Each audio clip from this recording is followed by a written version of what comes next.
You're listening to CRV Ambreed's Better Herd podcast, brought to you in partnership with the New Zealand dairy exporter. Join us as we talk to CRV Ambreed experts, industry leaders and farmers about hot topics and issues affecting herd improvement in New Zealand's dairy industry today. Keep current with industry news and get practical tips for improving the health and efficiency of your herd. Welcome to CRV's Better Herd podcast. I'm your host, Sheryl Haitana from the New Zealand dairy exporter. Today I'm chatting with senior research scientist Jane Kay from DairyNZ about how body condition at a herd level influences reproductive performance. Jane has 20 years experience in the New Zealand dairy sector. She gained her PhD in dairy cow nutrition and physiology from the University of Arizona. Since then, her research has focused on milk composition, lactation management and nutrition. Jane has developed and regularly delivers DairyNZ's Feed Right program. She is also currently leading the greenhouse gas mitigation research program at DairyNZ that has both an animal and farm systems focus. Welcome, Jane. Thanks for joining us today. Thanks, Sheryl. It's lovely to be invited and be involved in this podcast. So we're still coming out of lockdown level 3, hopefully today, into level 2. How's things been going working from home? Oh, it's definitely had some challenges. It's also had some pluses. I think for a lot of people, a silver lining to every cloud, and spending time with the family and the kids has been a real benefit. But in saying that, as everyone else has experienced as well as there's been some challenges. Absolutely. So setting the scene for today, Jane, we're talking about body condition score in our herds and how that impacts reproductive performance. What are the average in-calf rates in New Zealand over the last few years, and how are farmers tracking? Yeah, thanks, Sheryl, and it's a really interesting point to start with. So when we talk about in-calf rates, the key metric we use to describe or determine a herd's reproductive performance is a 6-week in-calf rate, and basically this is a proportion of the herd that gets in-calf within that first 6 weeks of mating. So our industry target for the 6-week in-calf rate, which all farmers will be aware of, is 78%. And when we look at how farmers are tracking, our top farmers, from a reproductive perspective, are achieving this. We don't have data for the current season, but if we look back at 2018-2019 season, average 6-week in-calf rate for our top 25% of farmers was 77%. But what we also know is the average of our bottom 25% of farmers was only 57%, and we end up with a national average of only 67%. So that's 10 percentage units below what our industry target is. And I mean, there's obviously some, consequences of that. What we know with, all the consequences of the 6-week in-calf rate is the greater our 6-week in-calf rate means that we'll have more AB heifer calves that we can bring into our future herd. It means that we will have less service bulls required on the farm. And it also means that we'll generally have a lower, what we call now a not in-calf rate. So it used to be empty rate, and the new terminology now is not in-calf rate. And that's basically just any cow that is not pregnant at the end of mating. So if we have a lower not in-calf rate, it means that less cows will be leaving the herd earlier. We'll have a lower replacement rate, or we have a greater opportunity for that voluntary culling. So we can choose animals that have got poor production or, problems with mastitis and that to keep, improving our herd's performance as we go. What, a higher 6-week in-calf rate means as well is that next season we'll get potentially more days in milk from the herd, and particularly more days in milk before Christmas. So what we're seeing in sort of the non-irrigated areas, this year across the North Island is that, pasture growth has been really low after Christmas. So having that opportunity to get more days in milk before Christmas is going to have great economical benefits. We also find that, that higher 6-week in-calf rate means that there's more time before calving and mating the next season. Cows have got a great opportunity to cycle, and then we know that that's got improved chance of conceiving. So these are all the things that farmers are missing out on by not achieving their 6-week in-calf targets. And, as I said, we've got a small proportion of them that are tracking along okay, but on average across the industry, there's still a big gap between industry targets, and what we're actually seeing being achieved on farm. And, Interestingly, actually missing out on those benefits has been estimated to cost the New Zealand dairy farmers more than about $1.5 billion annually. So the consequences are big, and it's definitely an area that we need to focus on. Absolutely. So what are those results telling us? Obviously, season to season, there's a lot of factors that go into getting a cow and calf. But are you seeing that a lot of it comes down to body condition score of a herd? Yeah, and interestingly, when you look back over the seasons, the last 3 years, I think the national average has increased by a percentage each year. So we've gone up, 65% in the, 16-17 season, and then up to our 67%. And we know that, reproduction is a tricky one. There's a lot of factors that affect it. Anyone that's been involved in the in-calf program, we often talk about the herd fertility cake. There's 8 ingredients in that, and one of those is nutrition and body condition score. So we know it doesn't always, it's not solely focused on nutrition and body condition score. And sometimes it's really hard to put your finger on which one of those ingredients or which ones are the reason behind your herd's poor reproductive performance. But we do know that a lot of farmers are not achieving their body condition score targets, and a lot of this can be due to, nutrition or feed management throughout the season. Just to, I suppose, refresh on what the body condition score targets are. We want all of our mixed age cows to be at a body condition score 5 at calving. Our first and second calvers, we want them to be slightly heavier at a body condition score 5.5 at calving. But what's also important, and this I think is probably one area where there's room for improvement, is that we can't just look at herd averages. We might have a herd that has an average body condition score of 5, but half the cows might be a 4 and the other half might be a 6 at calving. So we need to really focus on getting as many cows as possible at that condition score 5 or at that target condition score. The targets now include a statement that we want less than 15% of our cows below body condition score target and less than 15% of our herd above those body condition score targets. So it's all about looking at the herd average, but looking at individual, the range within that herd and individual animals. Absolutely. And ranging from 4.5 up to 6, there's a huge difference that impacts the cows for their body condition score. Jane, why is it so key to hit that ideal target for body condition score coming into calving? Yeah, and you're absolutely right, Sheryl, that, the difference of half a body condition score can have large, impacts on how that animal performs at next season. So we know that these body condition score targets were set for 3 main reasons. So they're there to optimise production. So we know that if a cow was to calve at a body condition score 5, instead of a 4, she produces about an extra 12 kilos of milk solids, that season. We also know that those targets are set there to minimise health and welfare risks to the animals. So if a cow was to calve below those body condition score targets, they're more prone to infectious diseases, so your metritis and, mastitis, and particularly young cows that are too thin. We also know that a cow that was to calve above those body condition score targets is more prone to metabolic disorders. So, an animal that's, 5.5 or above is more at risk of milk fever, ketosis, fatty liver. And these health issues cost money in regards to, animal health costs, but they're also associated with drop in production, and they negatively affect reproduction. So we also know, independently of those health risks, these body condition score targets have been set to maximise reproduction. So we know that a cow that calves at a 5 instead of a 4 will cycle earlier. And, we previously mentioned it, but the earlier the cow cycles, the greater her chances of conceiving and getting in calf. So a cow's chance of conception increases by 13% with every extra week she has before calving and mating, and by 18% with each cycle she has. So by calving at a 5 instead of a 4, she can bring her cycling forward by 1 to 2 weeks, and that will then, increase her chance of conceiving when she's inseminated.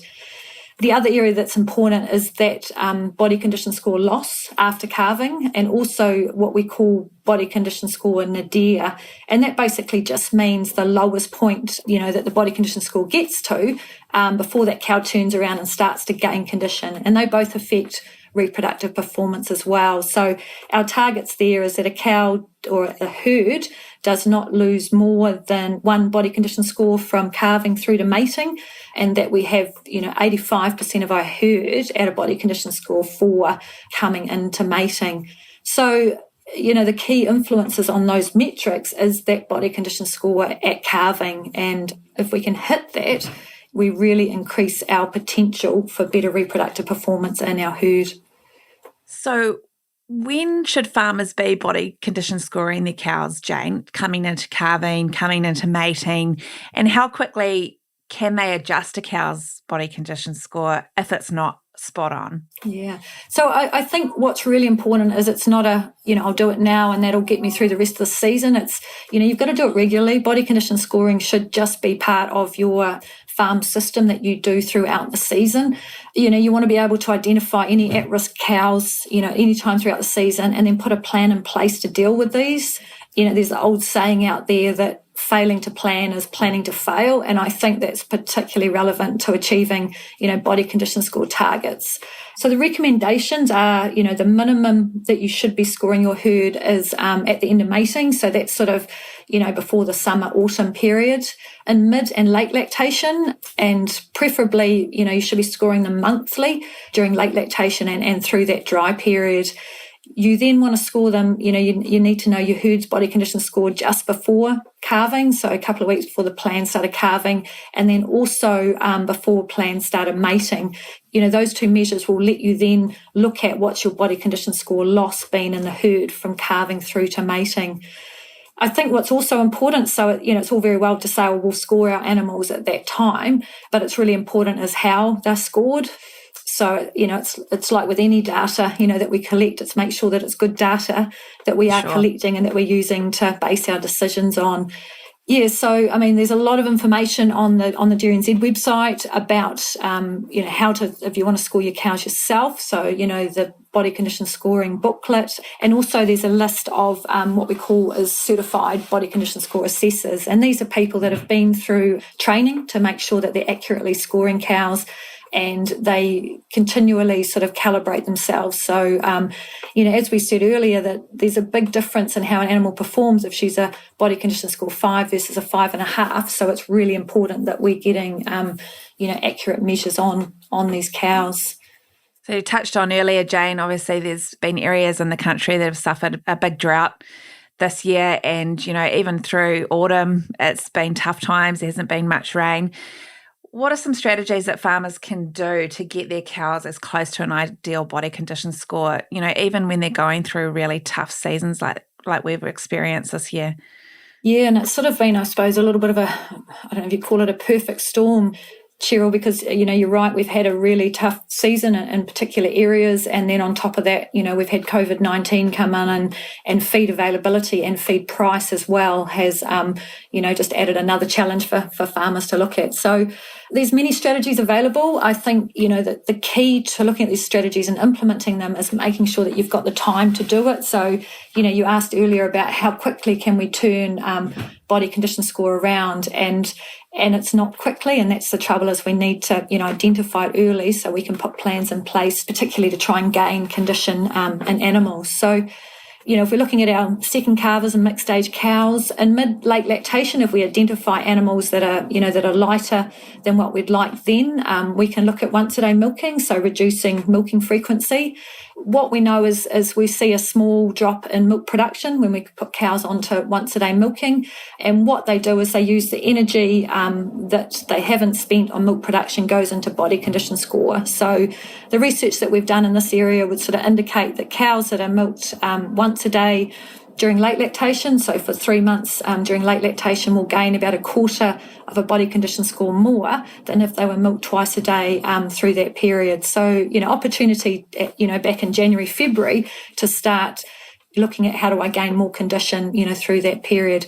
Just probably the key with that is, you need time, as we said, so no point in saying, gosh, I'm in trouble, I'll whack my cows on once a day a month before calving. So it's something that, needs to be done ahead of time. Another option is increasing feed through to, your cows while they're lactating. The season that we've had, this would, be bringing in supplementary feed. I think what we need to be really careful is that while a cow is lactating, she does not gain a lot of body condition score. So there's a bit of, I suppose, confusion in the industry. You'll hear a lot of people say, oh, a lactating cow is more efficient at gaining body condition score than a dry cow.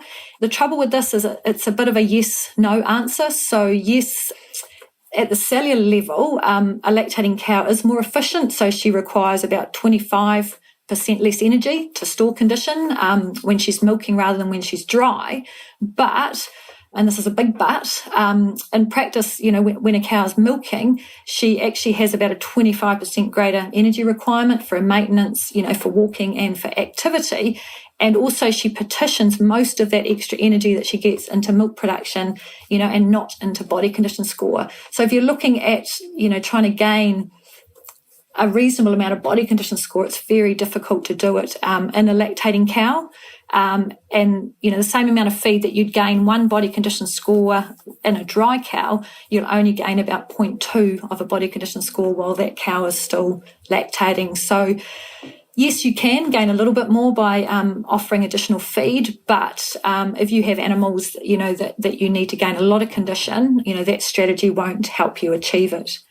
It's a real balance, Jane, isn't it? Tossing up milk production for this season to getting your herd ready for calving and milk production and ideal fertility into the next season.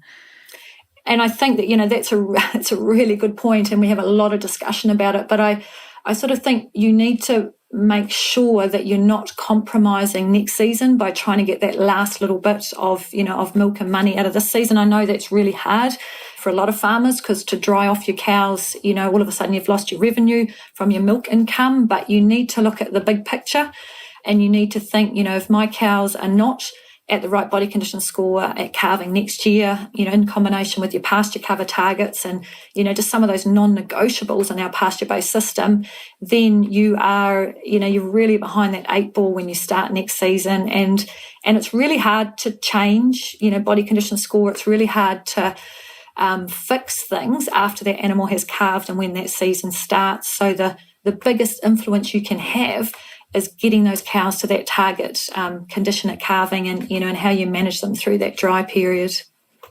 An interesting point too, Jane, and I suppose there's a lot more supplementary feed around these days, and farmers, if they're a bit short on grass, can put that in. But is it always, difficult to chase that body condition score even with supplementary feed on top of a grass system?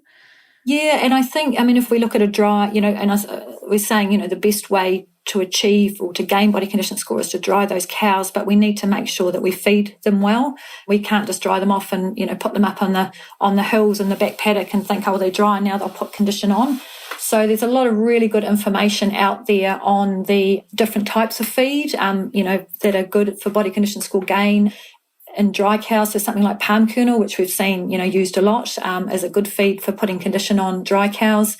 There's good information on the amount, but I think, what's really important is just making sure they've got the time. So, we know a dry cow can only eat so much. So, as you're saying, we might be able to buy in the supplements, but how much can a dry cow actually eat each day? And we know that an animal or a dry cow will only put on about half a condition score a month. And the week after she's dried off and about the month before she calves, she won't have any body condition score gain through that period. So, if we're looking at trying to gain one body condition score unit in a cow, we're looking at about a 90-day dry period, and then actually, feeding them well through that period as well. So it's making sure you've got enough feed.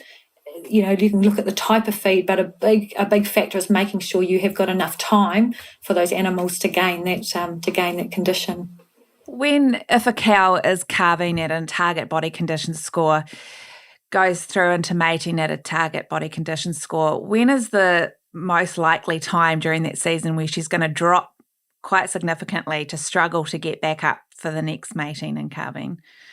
Yeah, it's what we've seen, and a lot of people sort of say, oh, we've got to try and stop body condition score loss after calving. I think it's really important, to put it into context. So, when a cow calves, she's been genetically bred to lose condition after calving. So what happens with a cow is her intake doesn't peak until about sort of 10 to 12 weeks after calving, yet her milk production peaks at about 6 to 8 weeks after calving. So we're always going to end up with a deficit in energy. And we've bred a cow that mobilises condition to fill that energy deficit. So it's perfectly normal for an animal to mobilise body condition in the first sort of, 2 months after calving. And in particular, she can lose half a condition in the first 10 days after calving. What's really important, or what we need to be concerned about, is the severity, I suppose, and how much condition she loses and for how long she continues to lose that condition. So, we can look at strategies like once-a-day milking and early lactation, or putting more feed into the system in early lactation, but they don't have big effects. So that our biggest influencer of how much condition that cow loses is, once again, her body condition score at calving and how we've managed her, before then. So, ideally, we have what's sort of called a W-shaped curve for body condition score throughout lactation. So a cow will calve, to 5. Our target is to lose no more than 1 body condition score through to mating. So she'll be at a body condition score 4 at mating. Depending a little bit on, region and whether we've got irrigation, in your system, you might find that cows increase a little bit in mid-lactation and then lose a little bit, if it's a really tough summer. And then we've seen them gain that, that body condition score back in the dry period in order to, calve at the target. So that's sort of a natural progression, and it's just making sure that we don't get those large losses of body condition score after calving, and that we don't still have animals that are in that negative energy balance and still losing body condition when they're coming into mating. So Jane, what is negative energy balance, and how can you reduce the impact of negative energy balance for mating? And negative energy balance is basically when the energy expended by the cow, so for maintenance, for activity, and particularly, in early lactation for milk production, it's when the energy expended is more than her energy intake. And, and we've said before that in early lactation, every cow enters into a state of negative energy balance. And that's normal, but what is of concern is if that is very severe or it lasts for a long time. So, what we can do to reduce it is to make sure that the cows are adequately fed through early lactation. And we can look at indicators such as, pasture residuals. We can look at cow behaviour, milk production, milk composition to look at, are we adequately feeding our cows through that period?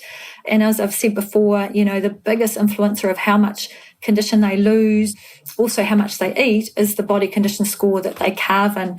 If we would have an animal that was to calve, over target, so a cow at a body condition score 6 at calving, they'll actually enter into a greater negative energy balance after calving because their intake is reduced. And, they'll mobilise a lot of body condition. That fat that's mobilised has to go through the liver, and in the liver it's turned into energy. So what we tend to see is if we have animals that are that are over target at calving, their actual intake is less, they'll mobilise more body tissue, more and more fat accumulates in the liver, and that, we can see some metabolic disorders from that.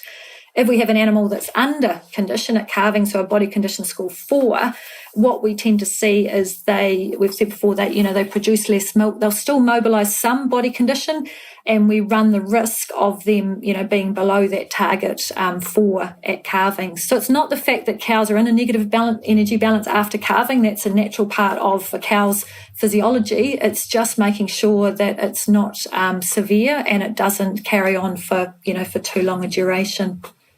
So what's some tools that are available to help farmers achieve these targets, Jane, and get their cows and their herd ready? I think there's a lot of information, a lot of resources and a lot of help available for farmers out there on this topic. It's been something that as an industry, there's been a real united front, I think, in the approach into, achieving your reproduction targets and in getting body condition score or achieving your body condition score targets as well. So there's a lot of information on the DairyNZ website. I'm probably a little bit biased there, but I think there's some really good information there. The in-calf book, and there's some feed right tech notes. There's some really good gap calculators, so, Excel tools, resources that can be used for you to sit down and look at your herd's performance. So you can look at your current herd's performance, what are the gaps there and what is the economic value of closing those gaps for your herd. You can also, there's, people that have attended in-calf training. So there's a list of what we call in-calf advisors, and, the opportunity to sit down with them on a one-to-one basis and go through, look at those 8 ingredients in the herd fertility cake and identify which ones may need work, where's the biggest gap opportunity, and then what strategies can be put into place to achieve this. So, absolutely recommend people to record, know what their herd's performance is, and then use these available, tools, resources, advisors, information out there to try and improve body condition score and then ultimately improve herd reproduction. Yeah, I was going to ask you, Jane, what's your number one tip for farmers to get on top of this? And is that really just getting out there and getting the data and looking at your herd and doing it regularly? Yeah, I think absolutely, Sheryl. I think the biggest thing is know. I mean, it's really hard to know if you've got a problem if you don't know what your current status is. So we often talk about this continuous improvement process, and the first thing and the most important one is assess your own performance. If you don't measure your body condition score and monitor it, then you don't know what you are achieving and what the opportunities are to change it. So you've got to assess your performance. You've got to identify if there is a gap. So know what the industry targets are, know what your herd is doing, and identify that gap. Then look at those different options. So, some options will suit people better than other options, but there are a lot of strategies out there that you can use to achieve those body condition score targets, then implement them, and then just continue to do that. So, you're always measuring, you're always monitoring, you're assessing, you're comparing, and then you're trying to implement strategies to help you improve it. And I just think, the biggest thing is don't wait till it's, too late. So January, February is when you are potentially setting your herd up for the next season. So getting in then, knowing do you have at-risk cows, implementing strategies to make sure that you achieve your condition score targets at calving will really make the next season a lot easier and a lot more successful as well.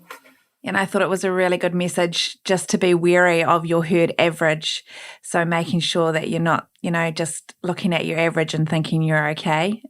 Yeah, absolutely. And I think, that having 15% of your herd less than target and less than 15% of your herd above target, it just shows that you really need to pull that range in and just aim for as many cows as possible at that body condition score 5. And, it may take you splitting out mobs of cows. So, you may have, your thin, light animals, and you may preferentially feed them through that dry period to ensure that they reach their targets. And you may have your older cows or your heavier cows that you aren't feeding as much or feeding a different feed through the dry period. And managing those animals differentially through that time ensures then that, you won't be faced with the same problems or the same challenges when you get to, calving and after it. Jane, dairy cow fertility underpins the viability and productivity of everyday business. How do you determine the key management areas to focus on in order to maximise your herd's reproductive performance? Yeah, absolutely, Sheryl. And as we mentioned, earlier, infertility in the dairy or New Zealand dairies industry is costing farmers more than, $1.5 billion annually. And we know fertility is influenced by many factors. We've got the 8 ingredients in the fertility cake. So we've got genetics, heifer management, calving pattern, cow health, AB practices, heat detection and bull management.